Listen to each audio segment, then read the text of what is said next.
Army of the Dead is looking to be one of the best Necromancer builds in Season 7. We're looking at over 600,000% weapon damage every second coming out of this skill. For comparison, Spirit Wave, the build I'm known for, only does around 20,000 normalized weapon damage per second, making this 15 to 30 times better. Well before I was known for Spirit Wave, I made a bunch of videos on Army of the Dead. It was never the best skill, but it was the most fun skill for Season 0 through 2. And here I have it with my lightning build, and it was a ton of fun, and I still need my Mechana.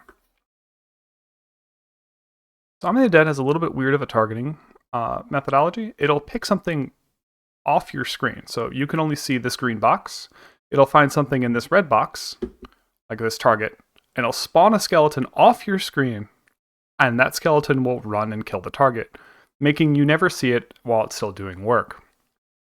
If you do manage to group everything up, like go into the training ground and count how many skeletons spawn, it is 5 per second, or a total of 38 skeletons over 7 seconds. Slightly more than 5 per second, but we're going to count it at 5. It's much easier to do the math.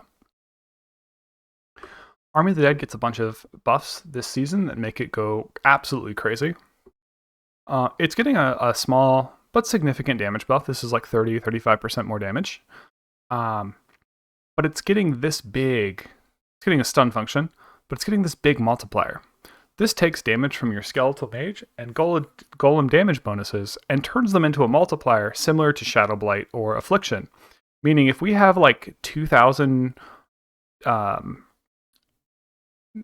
damage with mages and damage with golem combined, we get a 20 times multiplier on Army of the Dead's damage. I'll show more on the math on that in a second. We're then going to take the Zan rune, or one of the other ways to make Army of the Dead overpower. If we combine Zan with this new rune that's coming out, which gives us offering hopefully per second and not every 5 seconds, because that's going to be annoying, we can just, every time we press Army of the Dead, it'll overpower. There were other ways to snapshot it that are not going to be as clean, but one way or another, we're going to snapshot overpower. And while we lose one of the overpower modifiers from Blood Moon Breaches, we gain an additional, we can basically gain it back entirely with Rathmos Vigor and a couple other changes. So don't worry about the specifics. We're going to get to the math next. So Spirit Wave, the build that you've been using if you've been following me, this is how I calculate the W DPS, weapon DPS. You take the tooltip value, this is Bone Spirit, it does 344% damage. We then take the multiplier from Blood Artisan's Cuirass, and we take that alone in isolation. And this is the multiplier, 64, for my current health. We know we cast 3 per second, so you multiply all those together, you get 66,000 weapon damage per second.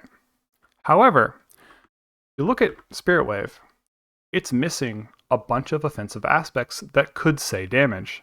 Since none of these say damage, we need to factor that in. And if we're going to compare normalized weapon damage per second, so losing 3 multipliers takes that 66,000, does some math to it, we end up with only around 20,000 weapon damage per second. Now let's look at Army of the Dead. Now this damage is the tooltip damage, not the increased damage that's coming with the patch. So this will probably be around 200% damage, but whatever. I messed up the math then. If we take 5 skeletons per second, and we take this new 20% multiplier, 20 times multiplier at rank 5, we know we're going to take 162, multiply it by 5, multiply it by 20, and end up with this much weapon damage per second. And then we're going to take the overpower bonuses, because we know it's going to overpower. So when we overpower with this much HP, we get about this much of a modifier from just the additional additives. We then get 2x from the new Bloodbath, and we get 2.2 from the new Rathmos Vigor. If you multiply all those together, you end up with 443,000 weapon damage per second. But there's one other thing to consider. Just like how Spirit Wave doesn't have, it's missing 3 modifiers compared to what other things would have. Army of the Dead has Unyielding Commander, which is way, way more value than a typical aspect. And when you factor in just that aspect to get a normalized value, we get 600,000 weapon damage per second, compared with only 20,000 from Spirit Wave. And when I say normalized weapon per second, I'm assuming all pieces of gear have a 50% offensive damage modifier, about, and I'm completely ignoring things like Evulsion, Compound Fracture, Ossified Essence, because I'm just trying to look at what a pseudo way of looking at the base value.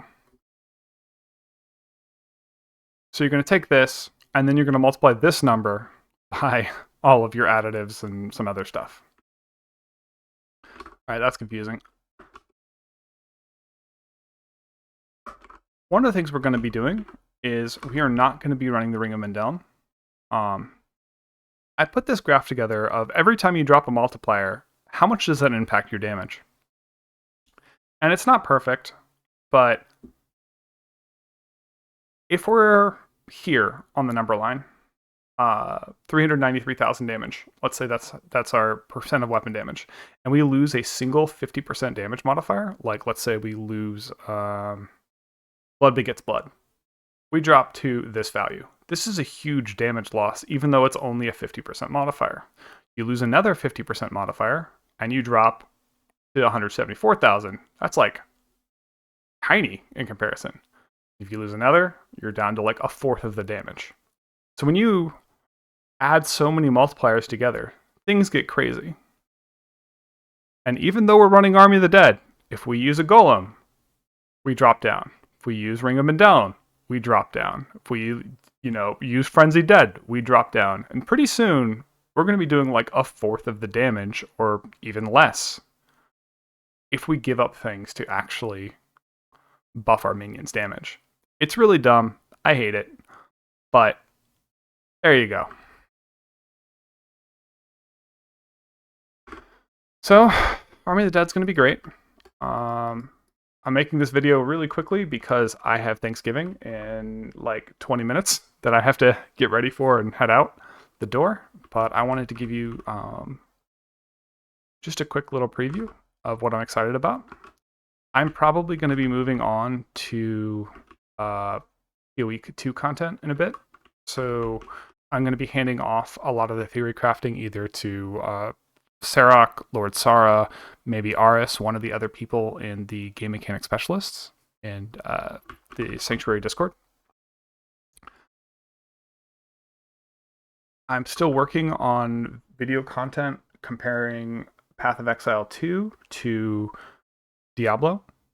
And I was working on a fake patch notes video, basically what the Blizz devs need to do to make minions in Diablo 4 actually good and comparable to Path of Exile 2, but finding the right tone to make it like approachable and fun to watch has been really hard, because if I just get too negative, it's not a good time. And like, here I go on, I made this slide, it was me being like, oh my god, why is the corpse limit 15 because of, engine limits? My freaking Pentium 1 166 megahertz processor could handle 1,000 units in StarCraft 1. Why the hell is this corpse limit 15? And it just comes across as a little too mean, I think. So I'm still working on this video. It'll be out hopefully before PoE 2 drops. And I do plan on working on the PTR on Army of the Dead. So keep watching for that, and have a great day.